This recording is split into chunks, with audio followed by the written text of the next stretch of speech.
व्यक्ति मजबूत हो और कार्यकर्ता की भावना हो तो फिर चुनाव तो निर्दलीय भी जीतते जाते हैं। टिकट आज तो टिकट बट नहीं रही, चुनाव तो लड़ना है। जनता की भावनाओं को बावड़ विकास के मामले में पिछड़ गया, इसने तो सत्यानाश कर दिया, फिर अब इससे आगे बचा क्या। हरियाणा सरकार की विश्वसनीय जांच एजेंसी एंटी करप्शन ब्यूरो ने आधिकारिक रूप से शत्रुजीत कपूर जी ने प्रेस कॉन्फ्रेंस करके इस बात की घोषणा की थी कि 100 करोड़ तो है ही, ये कहीं ऊपर भी 500-400 करोड़ में जा सकता है। लेकिन ये पता जब लगेगा जब मंत्री जी पद से मुक्त हो जाएंगे। तो ये तो महीने का मंत्री है। बावल विधानसभा क्षेत्र से 2 बार चुनाव लड़ चुके एडवोकेट श्याम सुंदर सभरवाल ने गुरुटेक सिटी में अपने समर्थकों एवं कार्यकर्ताओं की एक मीटिंग आयोजित की। मीटिंग में सैकड़ों की संख्या में समर्थकों के हुजूम व उनके जोश को देखकर सभरवाल गदगद नजर आए और बावल से हर हाल में चुनाव लड़ने का दावा ठोका। कार्यकर्ताओं को संबोधित करते हुए उन्होंने कहा कि वो 2 चुनाव में क्षेत्र के हर वोटर द्वारा दिए गए प्यार एवं सम्मान के लिए उनके ऋणी है। अपने कार्यकर्ता को अपना भगवान बताते हुए उन्होंने कहा कि पिछले 12 वर्षों में उन्होंने अथक मेहनत से कार्यकर्ताओं के सम्मान में कोई कोर कसर नहीं छोड़ी। उन्होंने कहा कि जिस उम्मीदवार का व्यक्तिगत जनाधार होगा वही जीत हासिल करेगा। सभरवाल ने कहा कि वर्तमान में प्रदेश सरकार में बावल से कमजोर जनप्रतिनिधि होने के कारण क्षेत्र पिछले 10 साल में विकास के मामले में पिछड़ गया है। इस अवसर पर उन्होंने बिना नाम लिए जहां बनवारी लाल पर निशाना साधा वही कहा कि हमें चुनाव हर हाल में लड़ना है। समर्थकों की मीटिंग के बाद श्याम सुंदर ने मीडिया के सवालों के जवाब में कहा कि छोड़ दी, अब आगे की क्या रणनीति है ये बताइए। मैंने इंडियन नेशनल लोकदल नहीं छोड़ी। मैंने अपनी राजनीतिक जीवन की शुरुआत डॉक्टर अजय सिंह चौटाला जी के साथ उनकी उंगली पकड़ करके की, और जब उनका पारिवारिक विवाद हुआ तो मैंने अपनी वफादारी निभाते हुए उस घड़ी में डॉक्टर अजय सिंह चौटाला जी के साथ खड़े होकर के अपनी वफादारी को निभाई। इसलिए मैं जननायक जनता पार्टी के साथ रहा। जहां जननायक जनता पार्टी की बात आपने की, आप साथी, जब मैंने पार्टी से त्याग पत्र दिया, मैंने आपको त्याग पत्र की प्रति भी उपलब्ध करवाई थी।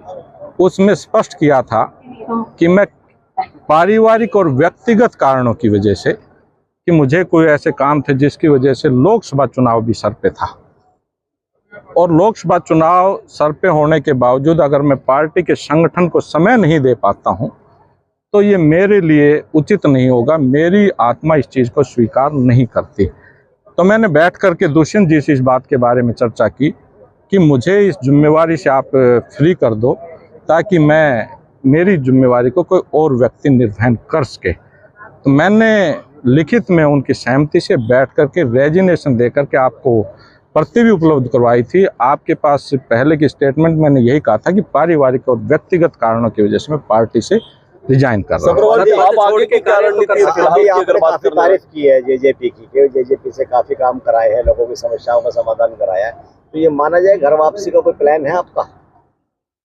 मैं कार्यकर्ता और साथी की भावनाओं का सम्मान करता हूं। जो ये यहाँ पे सुझाव आ रहे थे उनमें एक ही बात आपके सामने निकल करके आई थी कि ये जो पार्टियां, क्षेत्रीय पार्टियां थी, इनका कोई वजन और वजूद नहीं बचा।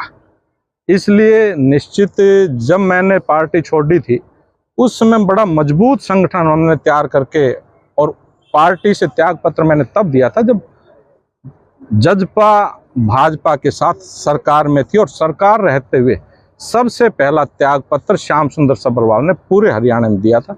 और किसी भी सूरत में मेरे पास में संपर्क किए जा रहे हैं, मैं लेकिन पुराने उसमें नहीं जाऊंगा। बीजेपी का रणनीति क्या रहेगी? चुनाव तो कार्यकर्ता की भावनाओं को और इनकी मजबूती को देख करके, जो इनकी भावना है कि चुनाव तो निश्चित लड़ना है। अब रायशुमारी में जो मिली जुली प्रतिक्रिया आई है कि लोकसभा चुनाव की जो परिणाम है कि भारतीय जनता पार्टी और कांग्रेस को जनता ने जो जनादेश दिया 5-5 सीटों का, वो किसी भी पार्टी के पक्ष में ये इंडिकेट नहीं करता कि ये पार्टी मजबूत है। तो हमारे साथियों की भावना है कि अभी और आप उचित समय का इंतजार करें, तो हम एक और मीटिंग बुला करके 15-20 दिन के बाद में और फिर चुनाव निश्चित लड़ना है। सभरवाल जा सकते हैं, जहाँ से टिकट कंफर्म होगी उसी पार्टी को ज्वाइन कर सकते हैं। बीजेपी, कांग्रेस टिकट आज तो टिकट बट नहीं रही। क्योंकि आपका नाम दोनों जगह पैनल में चल रहा है, कांग्रेस में भी और बीजेपी में। इस बात के लिए मैं आपको मुबारकबाद देता हूं और धन्यवाद देता हूं, लेकिन ये मेरा नहीं चल रहा। ये जो लोग साथी बैठे थे, इनकी बदौलत चल रहा है, इनका नाम चल रहा है, इनकी भावना है कि श्याम सुंदर सबरवाल सब्रवाल जी, चुनाव से पहले आप बीजेपी में, जैसे बीजेपी में तो नहीं गए, लेकिन आपने कहा था राव इंद्रजीत सिंह के आशीर्वाद से और मैं उनके साथ हूँ, और तो ऐसी कुछ संभावना अभी के साथ चली रही है या कुछ कट ऑफ हो गया वहां से? राजनीतिक लोकसभा के चुनाव में आपकी सक्रियता वहां नहीं देखने को मिली उनके साथ। शायद आपकी जो स्टेटमेंट पूर्णतः गलत है। आप बावड़ विधानसभा क्षेत्र के अंदर राव इंद्रजीत सिंह जी और उत्तर के अंदर राव इंद्रजीत सिंह जी और उनकी बेटी आरती राव जी का जो भी कार्यक्रम रहा, मैं किसी भी कार्यक्रम में गैर हाजिर नहीं रहा। उसके अलावा जो गांव मुझे, जो जिम्मेवारी मुझे जिन गांवों की लगाई गई थी, मैंने उनका सक्रिय रूप से काम करके और जो अच्छे से अच्छा परिणाम हम दे सकते थे, वफादारी से और समर्पित भाव से हमने काम किया। मेरा लगाव राव इंद्रजीत सिंह से रहा है, मैं उनका सम्मान करता हूं, वो मेरे आदरणीय हैं, उनका प्यार प्रेम हमें बराबर मिलता रहता है। जहां पार्टी की बात थी, पार्टी मैंने ना भारतीय जनता पार्टी की कोई अभी तक सदस्यता ग्रहण नहीं की थी और पूर्णतः राव साहब की हमने मदद की, चुनाव में उनके साथ सक्रिय रहे। ये आपका जो स्टेटमेंट है पूर्णतः सब्रवाल जी, सरकार कह रही है कि लगातार समान विकास हुआ है पूरे प्रदेश में, आप कह रहे हैं बावड़ में विकास नहीं हुआ, तो किस तरह से देखते हैं आप इसको? मैं तो शायद मेरे से अभी ना प्रश्न पूछें तो उचित होगा। ये हजारों लोग जो बैठे थे, जो हाथ उठा उठा करके हर मुद्दे पे कह रहे थे, नैचाणा रोड के हालात की आपने बात सुनी, राम सिंहपुरा की भी आपने सुनी, बाबा साहब अम्बेडकर की स्टैचू की भी बात आपने सुनी, बलवाड़ी के रोड की भी आपने बात सुनी, मनेठी के अंदर तहसील की भी बात है, गुमीणा के अंदर पावर हाउस की भी बात है, तो पीने के पानी की भी बात है। जब ये लोग, शायद श्याम सुंदर सबरवाल तो हो सकता है एक व्यक्ति कहीं कोई ऐसी स्टेटमेंट मंत्री के, लेकिन ये लोग तो गवाह थे आपके सामने, उठा उठा करके कह रहे थे कि इसने तो सत्यानाश कर दिया, फिर अब इससे आगे बचा क्या? कमजोर नेतृत्व की आपने बात कही, तो क्या विकल्प राजनीतिक तौर पर श्याम सुंदर सबरवाल हो सकते हैं जनता का?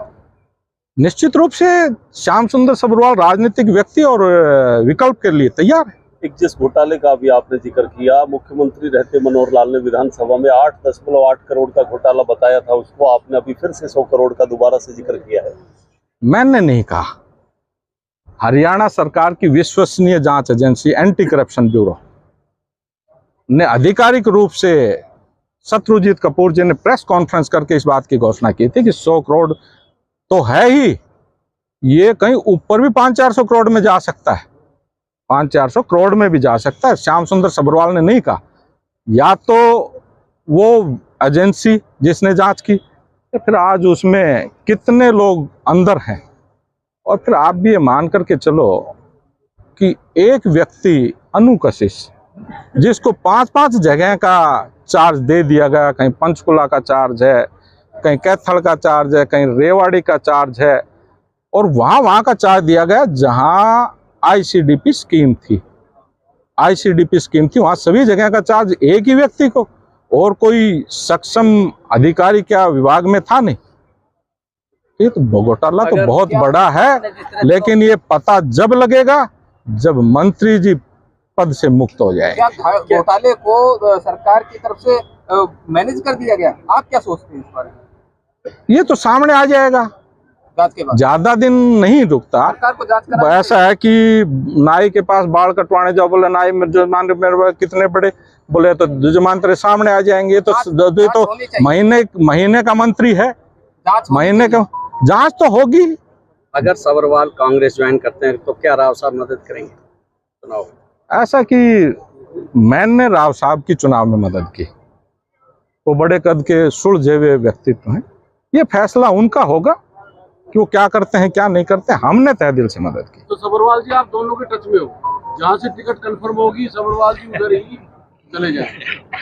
चुनाव तो लड़ना जरूरी है। चुनाव तो लड़ना है, जनता की भावनाओं को बावड़ विकास के मामले में पिछड़ गया। आज आप घोषणा अब ये बीजेपी या नहीं, कांग्रेस एक तो पार्टी हो, एक निर्दलीय हो, थोड़ा सा ये भी तो हो ना कि पार्टी से लड़ना है या निर्दलीय लड़ना है। ऐसा है कि व्यक्ति मजबूत हो और कार्यकर्ता की भावना हो तो फिर चुनाव तो निर्दलीय भी जीतते जाते हैं। पार्टी टिकट देगी ठीक है, नहीं तो निर्दलीय तो है ही है।